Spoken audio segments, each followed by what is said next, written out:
Hi guys, it's Dr. Angus here from What Actually Works, and today we're going to give you, or I'm going to talk to you about the skinny on carbohydrates.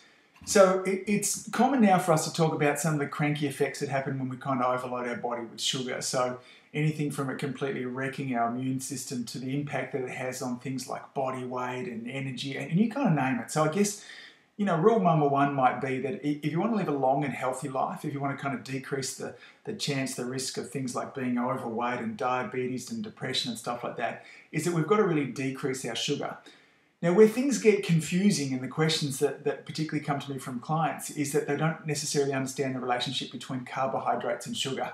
So I'm going to see if I can break it down and keep it really simple here without kind of getting overwhelming. I'll see how I go. You can kind of give me the feedback at the end here. So technically, carbohydrates include everything from grass to a tree to a piece of fruit to a loaf of bread. So depending on how you link these carbohydrates, that's what's going to depend with what we end up at the end. So is it a gum tree that comes together, or is it a big bowl of pasta? Now you see, all carbohydrates basically start with what we call monosaccharides.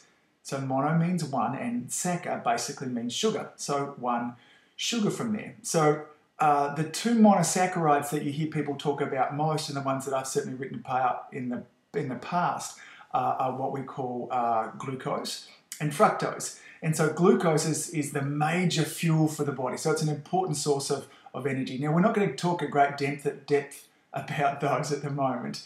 Now, next we'll talk about what we call a disaccharide. So this is when two sugars come together. In this case, it's actually the one that's most common there. It's a simple table sugar, okay? So that's a mixture of glucose and fructose from there.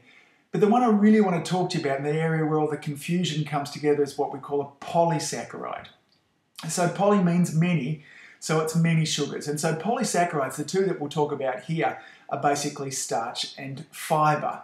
And so, the starches, the things that make up the vast bulk of our diet, it's our wheats and our rices from there, it's corn, it's bread, it's pasta.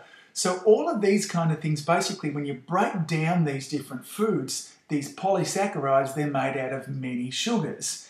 Now, for years, we've been told that these type of carbohydrates need to be at the base of our pyramid. This is what we need to be eating most. And we're told that, whole wheats and whole grains are what we really should be eating from there too. So, and whilst whole wheats and whole grains have some nutrients that go along with them, what they still are polysaccharides. There's still many sugars. And these many sugars tend to wreak absolute havoc on our insulin, on our blood sugar.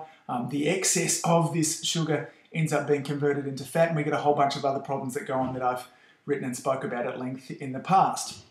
But what you need to know is, as we started this post here, is talking about that sugars, in essence, aren't great for us. And when we have a diet that's really rich in these carbohydrates, even the unprocessed carbohydrates, they're still made of many sugars or polysaccharides from there as well. So hopefully this hasn't been too confusing. The nuts and bolts of it always comes back to what I say anyway. Eat foods from nature and you're going to avoid a lot of these problems anyway. But if you've got any questions, if you need clarification at all, then post down below here and I'll get back to you and I'll see if I can explain it in another way.